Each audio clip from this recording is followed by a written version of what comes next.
Alayna Hardy was a young woman full of dreams, ready to conquer New York City. From a close-knit family in Arizona to an exciting new life in Harlem, she seemed to have everything ahead of her.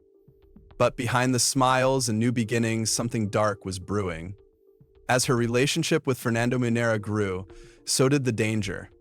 What started as a simple neighborly connection turned into something far more terrifying. Stay with me to uncover the surprising details of Alayna's story and the shocking events that led to her tragic fate. Alayna Catherine Hardy Crandall was born on May 14, 1994, in Santan Valley. Santan Valley is an unincorporated community located in the state of Arizona, United States, with a population of just over 1 lakh people. Alayna grew up in a loving and close-knit family composed of her father, Loren Hardy, her mother, Anitra Crandall, and her siblings. She spent most of her childhood and teenage years in her hometown, where she graduated high school in 2012 from Santan Foothills High School. At school, she was described as a dedicated and determined student. After graduating, Alayna decided to leave Santan Valley and move to New York City to pursue her dream of attending college to study nursing. This likely occurred in 2015. She lived in 2 different neighborhoods in New York. In August 2020, she moved into an apartment on the top floor of a 4-story building located in Harlem on the west side of New York City. According to her family, Alayna was very happy. She had always wanted to live in a big city. She loved life in New York, finding almost everything about the city appealing. The culture, art, and gastronomy were among the things Alayna enjoyed the most. Madison Elder, a cousin very close to Alayna, described her as an outgoing, cheerful, and energetic young woman. Madison said Alayna was someone who made friends easily and was very excited about her new life. On the first floor of the same building where Alayna had moved, there lived a 25-year-old man named Fernando Munera. Since Alayna had a knack for making friends, she got to know most of her neighbors, including Fernando. What started as a simple, neighborly relationship eventually turned into something more, and at some point, that same year, the two began dating. Although they continued living in separate apartments within the same building, they spent a lot of time together, mostly in Alayna's apartment. At first, their relationship was good, but after a while, it became unstable and turbulent. According to testimonies from neighbors and Alayna's friends, Fernando was very controlling and even became violent toward her. Despite becoming a couple, the two were completely different individuals. Alayna was friendly, outgoing, and loved meeting new people. She was often surrounded by friends. Fernando, on the other hand, was described as somewhat quiet, extremely possessive. Reports indicate that the couple was together for about 8 months, but Fernando's controlling behavior emerged within the first few months. He disliked Alayna talking to certain friends and didn't want her going to certain places when invited by her friends. He also responded to some of Alayna's friends' messages on her phone without her permission. In these cases, without Alayna knowing, he would take her phone, and when he saw messages inviting her to go out, he would reply pretending to be her and decline the invitation. In addition, Fernando exhibited dangerous behavior. He often mixed medications with alcohol and rode his motorcycle at high speeds under the influence of these substances. He even had an accident, though it wasn't serious. As the months went by, arguments and fights between the couple became increasingly frequent. They would break up and then reconcile in a seemingly endless cycle. With each reconciliation, things seemed to get worse, with the fights and arguments escalating. During this time, the police were called to Alayna's apartment 6 times in response to domestic violence incidents. It was more than clear that things between the couple were out of control, and it was only a matter of time before something very bad happened. The critical turning point of this situation occurred on May 13th, 2021. On that day, Alayna and Fernando were in her apartment and had a heated argument. Fernando, who was extremely agitated, grabbed Alayna forcefully and locked himself in the apartment with her. Taking her phone away, so she couldn't call for help. In his rage, Fernando began destroying everything in sight in the apartment. He broke doors, numerous items, including electronics, and hurled glass bottles at the walls.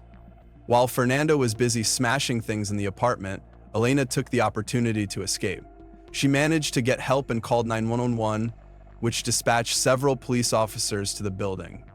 Fernando was arrested and charged with unlawful imprisonment, property damage, assault, and second-degree harassment. Everyone believed that, given his history, Fernando would remain in custody for some time, at least a few months.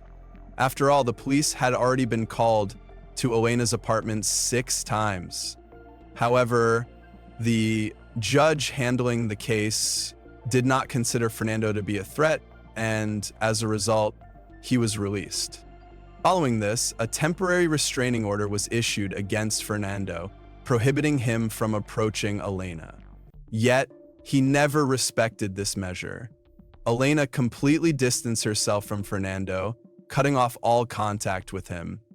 However, since they lived in the same building, it was challenging for her to maintain that distance.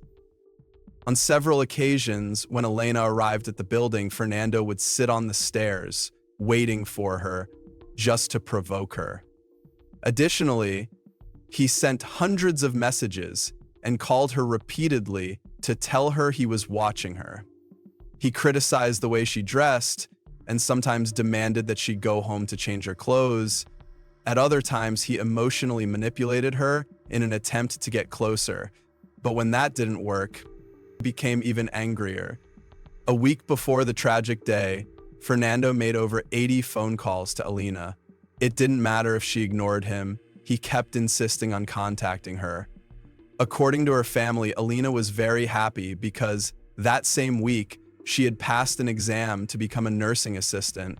On May 19, 2021, after persistent attempts, Fernando managed to convince Alayna to let him come to her apartment to talk. What was supposed to be just a conversation quickly escalated into a heated argument. As a result, Alayna decided to throw Fernando out. At first, he seemed to leave without any resistance. However, a few hours later, around 8 p.m., Fernando returned to Alayna's apartment and attempted to break down the door to force his way inside. At that moment, a desperate Alayna called the police, who quickly headed to the scene. By the time the officers arrived at 8:15 p.m., Fernando had already fled. He had jumped over a fence at the back of the building and then rode away on his motorcycle in an unknown direction. Despite Alayna's evident fear, the officers merely documented the complaint and left without searching for Fernando or issuing an alert to other patrols in the area to apprehend him. It's important to note that the temporary restraining order was still in effect, meaning Fernando should have been considered a fugitive for violating it. The New York Police Department later stated that the officers had filed both a complaint report and a domestic incident report, as Fernando was no longer present when they arrived. About 30 minutes later, at 8:45 p.m., the police received another call concerning the same building. This time, the call came from neighbors who reported hearing desperate screams coming from Alayna's apartment. When the officers returned to the scene, they found Alayna gravely injured. The woman was found covered in blood, lying on the ground outside her apartment. She had suffered 7 stab wounds, primarily in the neck area, and had numerous bite marks on her body. Alayna was rushed to Metropolitan Hospital in an ambulance, but tragically, she passed away on the way there. Fernando was also found at the scene, suffering from severe knife wounds.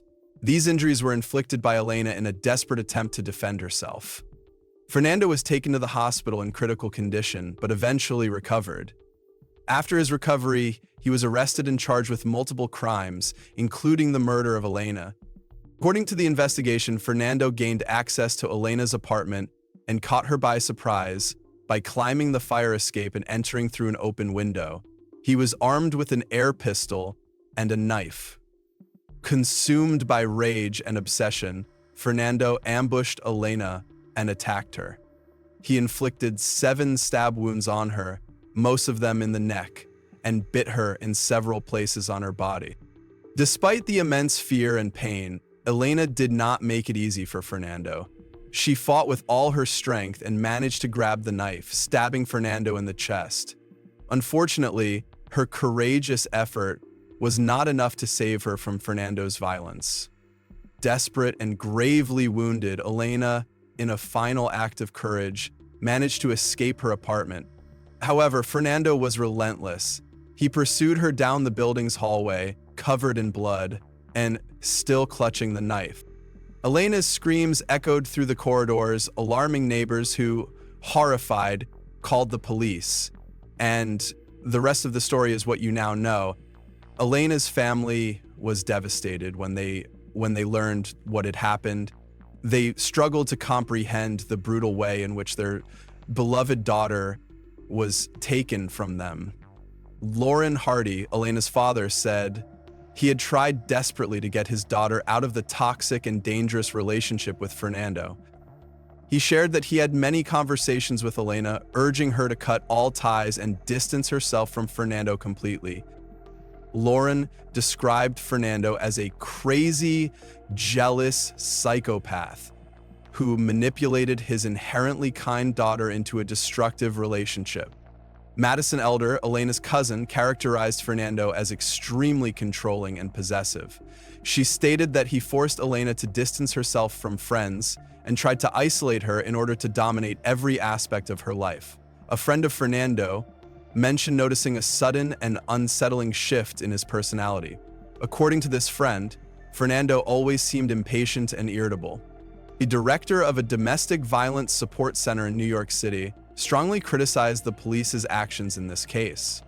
She stated that there was no justification or reasonable explanation for the officers leaving Alayna alone and vulnerable without thoroughly investigating the situation. The director asserted that the police should have stayed with Alayna for at least an hour after the reported incident. They should have actively searched for Fernando until locating him and assessed the level of danger Alayna was facing at that moment. This failure, according to the director, reflected a lack of commitment to protecting the victim from her abuser. She labeled the New York Police Department's response as extremely inadequate. The director further criticized that the officers were neither prepared nor properly trained to handle such a severe case, which ultimately led to the loss of a young woman's life. Following the tragedy, Alayna Hardy, Alayna's father, launched a GoFundMe campaign to raise funds for transporting Alayna's body from New York to Arizona and covering funeral expenses. The campaign raised a total of $21,500. Alayna Hardy's funeral took place on June 19, 2021. She was buried at Gilbert Memorial Park Cemetery in a ceremony attended by dozens of people, including family, friends, and college classmates. On May 14, 2024, Fernando was found guilty of second-degree murder, first-degree robbery, second-degree robbery, and attempted first-degree crime. On June 20, 2024, the Manhattan District Attorney announced that Fernando Munera, then 29 years old, was sentenced to 40 years in prison. With this sentence, he will not be eligible for release until 2061, by which time he will be approximately 66 years old. Alayna's story is not just about her life, but also a call to attention about the need to improve authorities' responses to threats of violence, so no other family has to suffer such a devastating loss.